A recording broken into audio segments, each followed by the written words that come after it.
나 이사 갈 거다. 네? 어머님, 뭐라고 하셨어요? 이제 더는 너희들 도우미 노릇 못하겠어서 이사 간다고 했다. 너희 모르는 곳으로 갈 거야. 더 이상 부탁하러 찾아오지 말 거라. 집안이 순식간에 조용해졌어요. 어머님, 갑자기 왜 그러세요?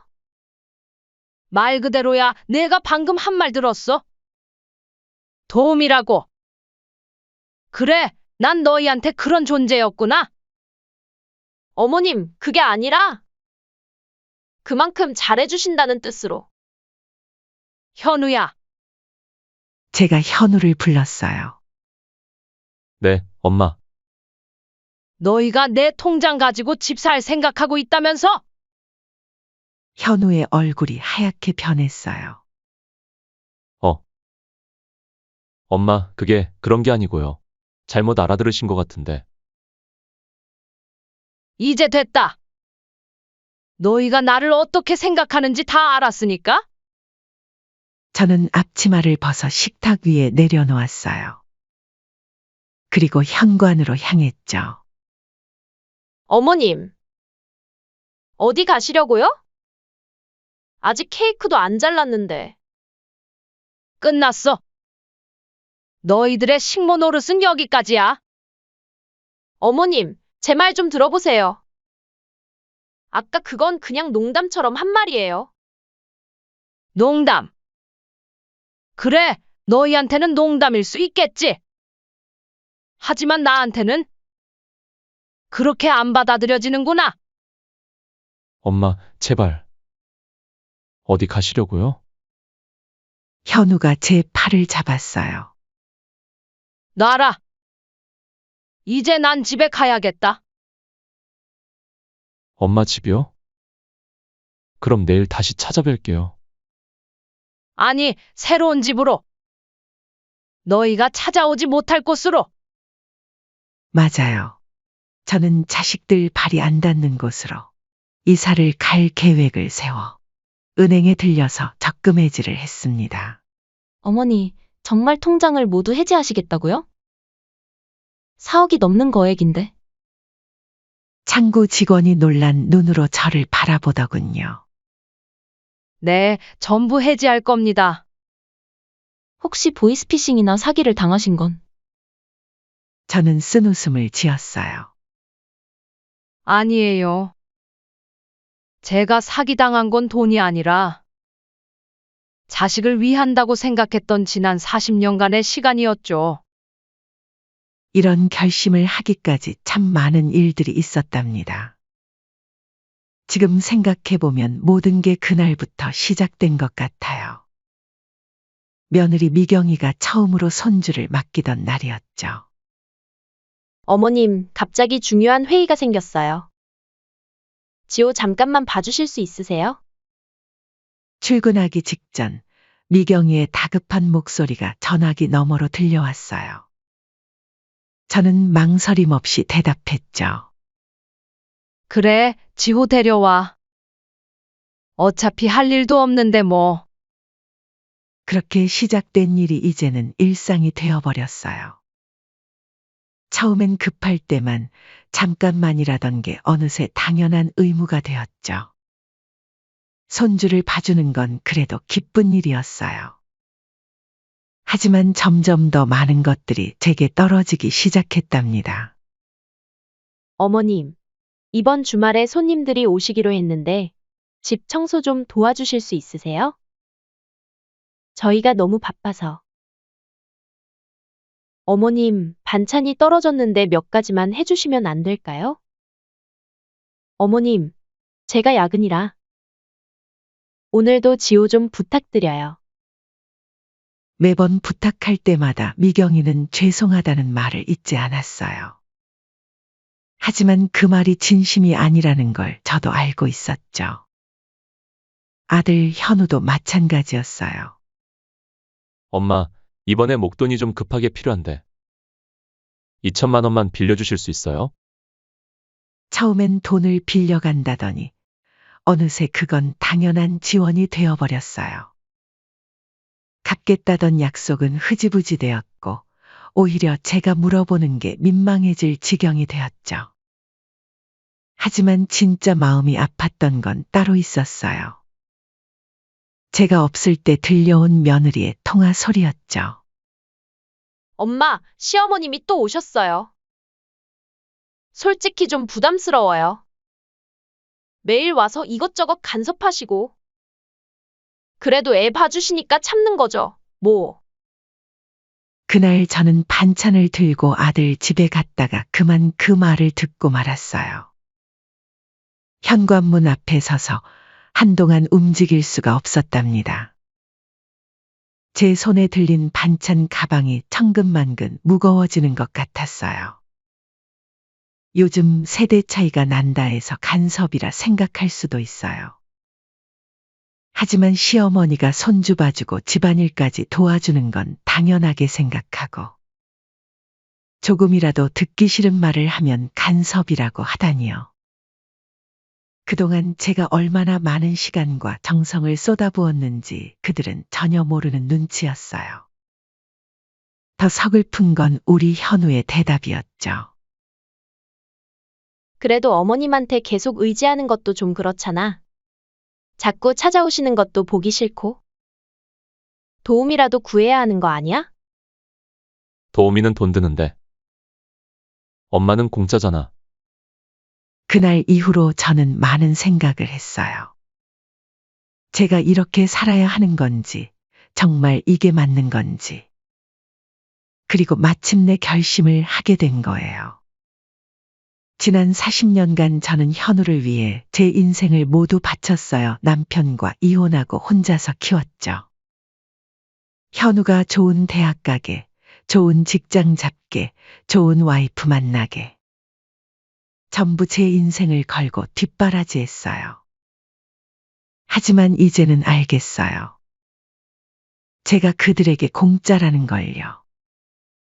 더 이상은 안 되겠다 싶었죠.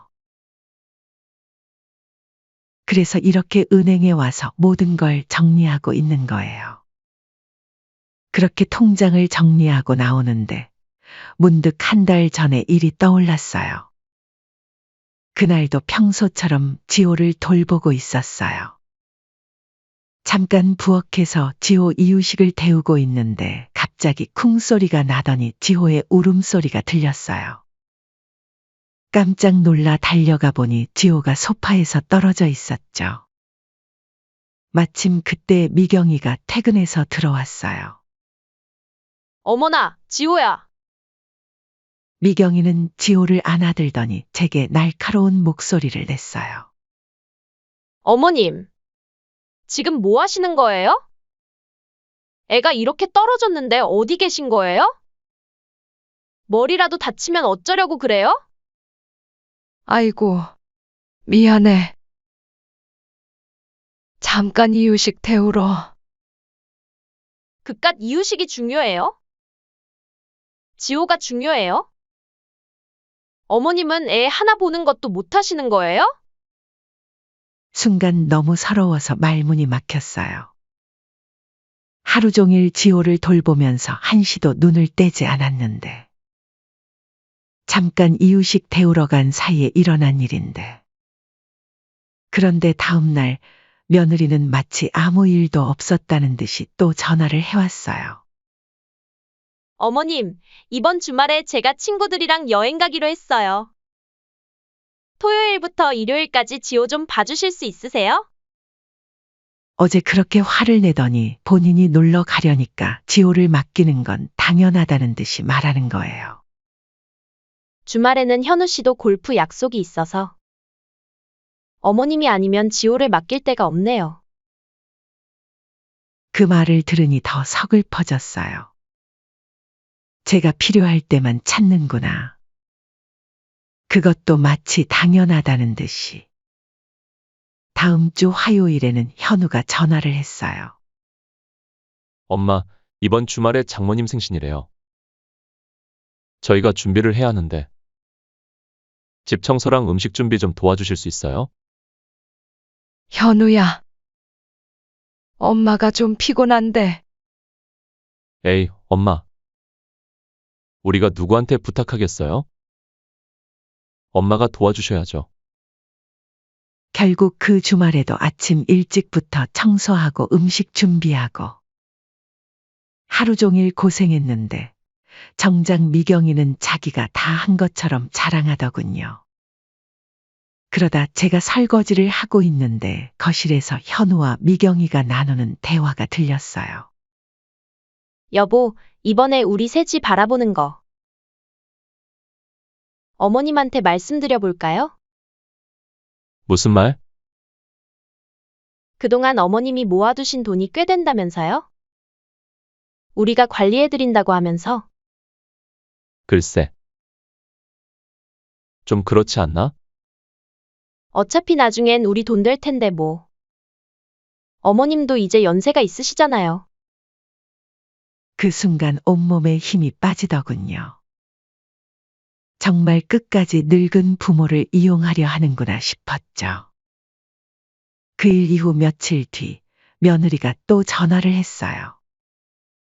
어머님, 주말에 제가 친구들이랑 스파 가기로 했는데. 지호 좀 봐주실 수 있으세요? 그 순간 지난번 지호가 소파에서 떨어졌을 때 미경이가 했던 말이 떠올랐어요. 어머님은 애 하나 보는 것도 못 하시는 거예요? 그때는 그렇게 화를 내더니 본인이 놀러 가려니까 이렇게 당연하게 부탁하는 게 너무 어이가 없었죠. 미경아, 네, 어머님. 나 몸이 좀 안 좋을 것 같아. 처음으로 거절해봤어요. 그러자 미경이의 목소리가 달라지더군요. 어머님, 제발요. 제가 얼마 만에 친구들 만나는 건데. 어머님밖에 부탁드릴 데가 없어서 그러는 거예요. 마치 제가 미경이의 인생을 망치기라도 하는 것처럼 말하는 거예요. 결국 그날도 저는 지호를 봐줬죠. 그런데 저녁에 현우가 전화를 했어요. 엄마, 미경이가 많이 섭섭해 하더라고요. 엄마가 손주 봐주는 거 좀 내키지 않아 하시는 것 같다고. 현우야, 엄마, 우리가 누구한테 의지하겠어요?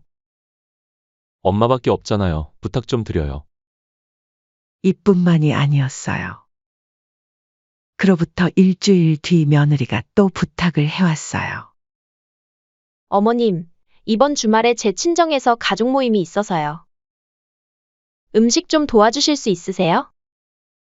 미경아, 근데 나 이번에 약속 있어서 안 된단다. 어머님, 제발요. 어머님이 안 도와주시면 제가 어떻게 해요? 저 음식할 줄 모른단 말이에요. 며느리가 친정에서 구박받으면 마음이 편하시겠어요? 제 엄마보다 어머님이 더 편하고 좋단 말이에요. 한 번만요. 결국 그날도 아침부터 저녁까지 음식을 했죠. 이런 일들이 반복되면서 제 마음속에서 뭔가가 조금씩 변하기 시작했어요. 더 이상은 안 되겠다는 생각이 들었죠. 40년을 키운 내 아들이 이제는 아내 편에 서서 나를 이용하기만 하는구나. 내가 그동안 바보처럼 산 걸까? 이런 생각이 자꾸만 들더군요. 그래서 결심했어요. 이제는 달라져야겠다고. 더 이상 그들이 편할 때만 찾는 도구가 되고 싶지 않았어요. 나도 이제는 내 인생을 살아야겠다고 생각했죠. 그렇게 자식도 모르게 어디 시골집에 들어갔으면 좋겠다는 생각에 집을 알아보고 통장을 정리하고 나오면서 차근차근 이사갈 준비를 하고 있었어요. 하지만 현우의 생일이 다가오고 있어 마지막 아들의 생일을 챙겨주고 떠나려고 했었죠. 어머님, 이번 주말에 현우 생일이잖아요.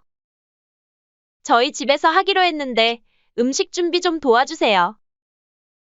그래, 알았어.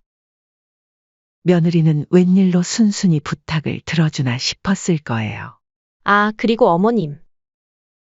이번에는 제 친정 식구들이랑 현우 회사 사람들도 올 것 같아서 음식을 좀 많이 준비해야 할 것 같아요. 저희가 일하느라 바빠서 준비를 못하니 부탁 좀 드릴게요. 한숨이 나왔지만 이번이 마지막이라 생각했죠. 그런데 그게 끝이 아니었어요. 어머님, 오시는 김에 집 청소도 좀 해주세요. 손님들 오시는데 집이 너무 지저분해서. 어머님, 지호도 그날 좀 봐주실 수 있죠? 손님들 오시는데 지호가 울면 안 되니까. 매일매일 끊임없이 이어지는 부탁 전화에 제 마음은 이미 지쳐 있었어요. 생일 아침 일찍부터 현우네 집으로 갔어요. 지호는 아직 자고 있었고 미경이는 서둘러 미용실로 나가더군요. 저 혼자 남아서 음식 준비하고 청소하고 정신없이 일하고 있는데 손주가 울기 시작했어요. 엄마, 지호 좀 달래주세요. 현우가 방에서 게임하면서 저에게 말했죠. 저는 한 손으로는 아이를 달래고 다른 손으로는 음식을 하면서 그렇게 정신없이 시간이 흘렀죠. 오후가 되자 하나둘 처갓집 식구들과 회사 동료들이 모이기 시작했어요. 어머, 이 요리들 누가 했어요? 정말 맛있네요. 안사돈이 물었어요.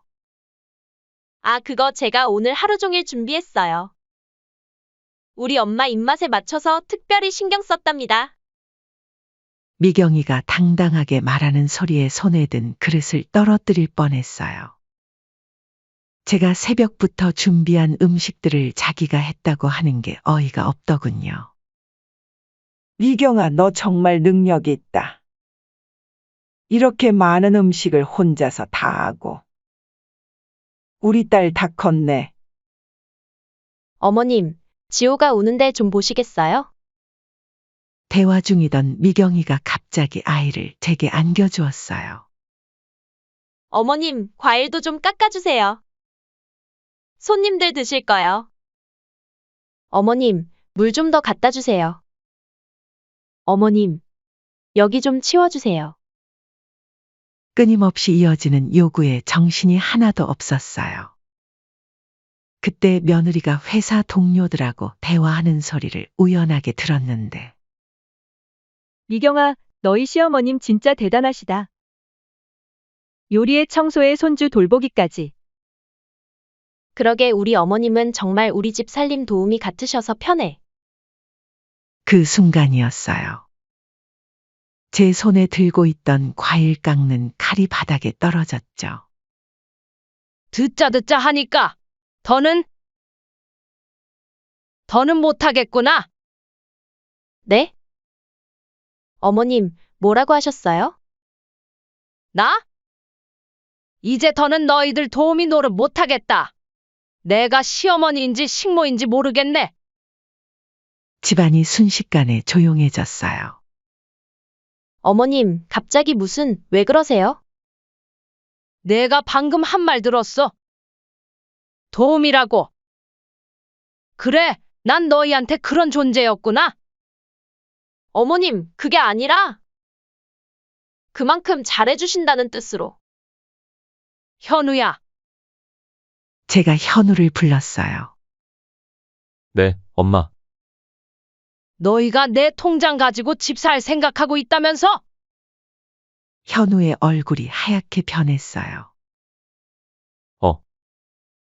엄마, 그게 그런 게 아니고요. 잘못 알아들으신 것 같은데. 이제 됐다. 너희가 나를 어떻게 생각하는지 다 알았으니까? 저는 앞치마를 벗어 식탁 위에 내려놓았어요. 그리고 현관으로 향했죠. 어머님, 어디 가시려고요? 아직 케이크도 안 잘랐는데. 끝났어. 너희들의 식모 노릇은 여기까지야. 어머님, 제 말 좀 들어보세요. 아까 그건 그냥 농담처럼 한 말이에요. 농담. 그래, 너희한테는 농담일 수 있겠지. 하지만 나한테는 그렇게 안 받아들여지는구나. 제 목소리가 떨리고 있었어요. 40년을 키운 아들이 이제는 제게 이런 대접을 하는구나 하는 생각에 눈물이 나려는 걸 꾹 참았죠. 엄마, 제발. 어디 가시려고요? 현우가 제 팔을 잡았어요. 놔라.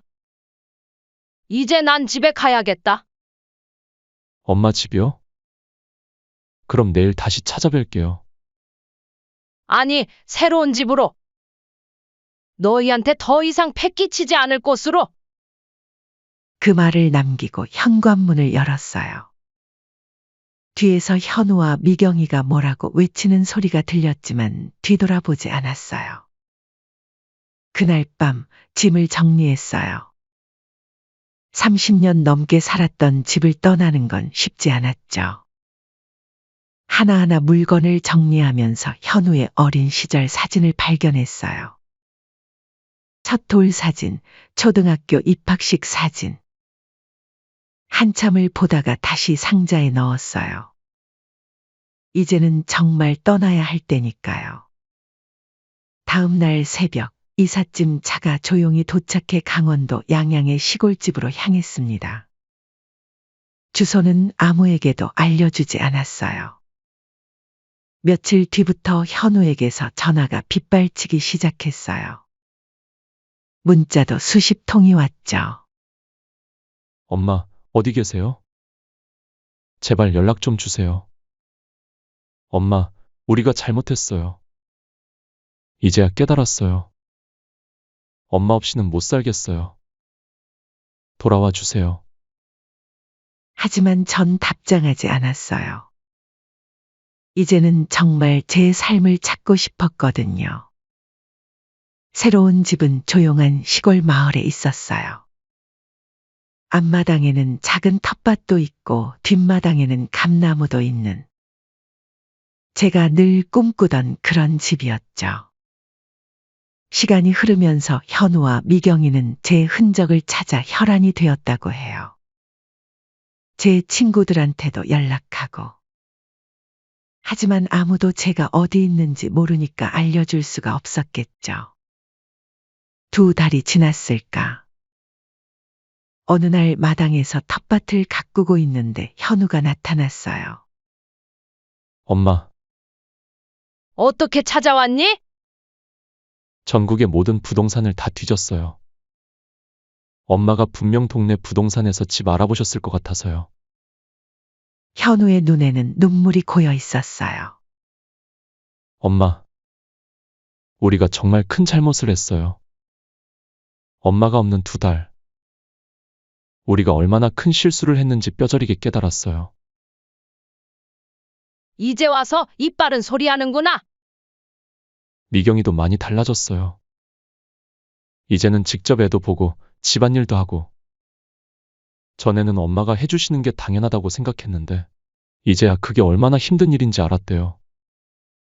잠시 말을 멈추더니 현우가 계속 이야기했어요. 아참 그리고 지호가 매일 할머니를 찾아요. 할머니 어디 갔어?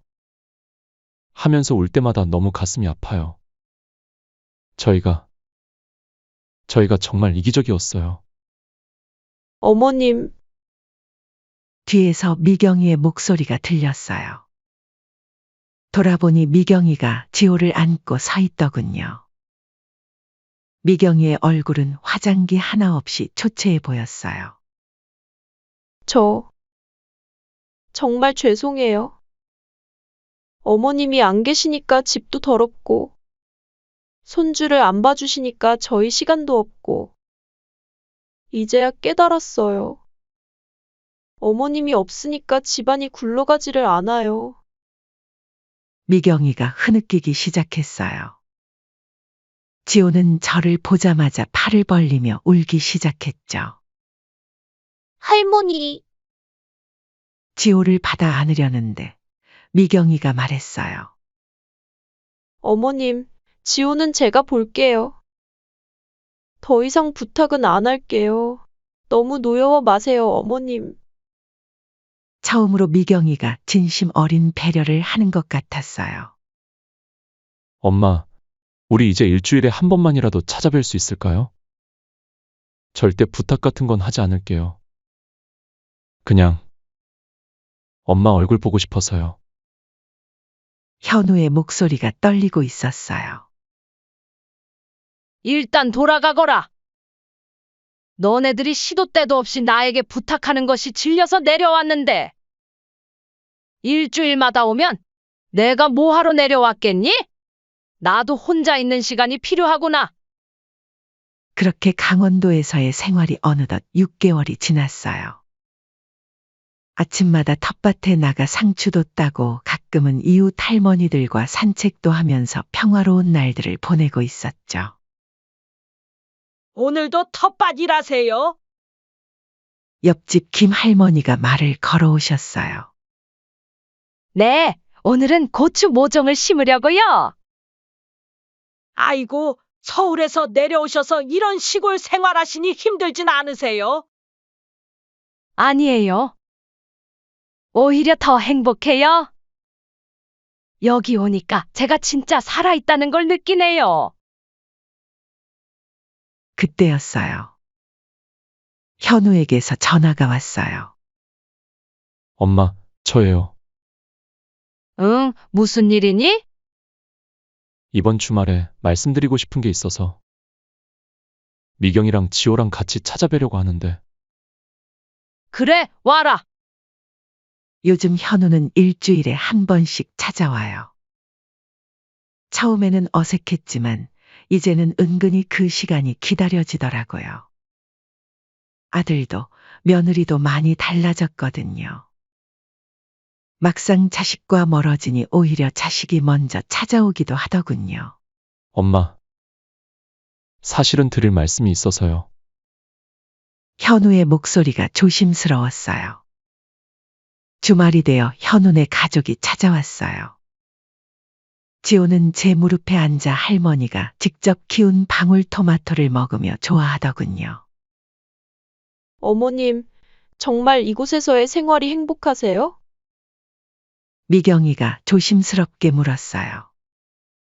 그래, 여기 오니까 비로소 내 삶을 찾은 것 같아. 그런데 어머님, 저희가 부탁드릴 게 있어요. 미경이와 현우가 서로 눈빛을 주고받더니 현우가 입을 열었어요. 엄마, 서울로 돌아오시면 안 될까요? 순간 가슴이 덜컥했어요. 저희가 이제는 정말 달라졌어요. 예전처럼 엄마를 힘들게 하지 않을게요. 그냥 가까이에서 자주 뵙고 싶어서요. 엄마, 제가 이사도 알아봤어요. 엄마 예전 살던 곳 근처에 좋은 아파트가 있더라고요. 저희가 이사 갈게요. 그러면 지호도 자주 보실 수 있고. 아니, 지호는 정말 보고 싶을 때만 보러 오세요. 봐달라고 하는 거 아니에요. 현우의 말에 미경이가 고개를 끄덕이며 말을 이었어요. 어머님, 예전에는 제가 너무 이기적이었어요. 시어머님을 모시고 산다는 게 부담스럽기만 했는데, 이제는 달라요. 어머님이 계셨기에 우리 가정이 행복했다는 걸 이제야 깨달았어요.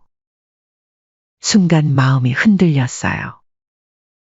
그동안 혼자만의 시간을 보내면서 평화를 찾았지만 한편으로는 가족들이 그리웠던 것도 사실이에요. 어머님, 지호가 얼마나 할머니를 보고 싶어 하는데요. 어제도 할머니 언제 와? 하면서 울었어요. 무릎에 앉아있던 지호가 마치 알았다는 듯이 제 목을 끌어안았어요. 할머니, 우리 집에 가자. 가슴이 찡해졌어요. 하지만 쉽게 답을 할 수가 없었죠.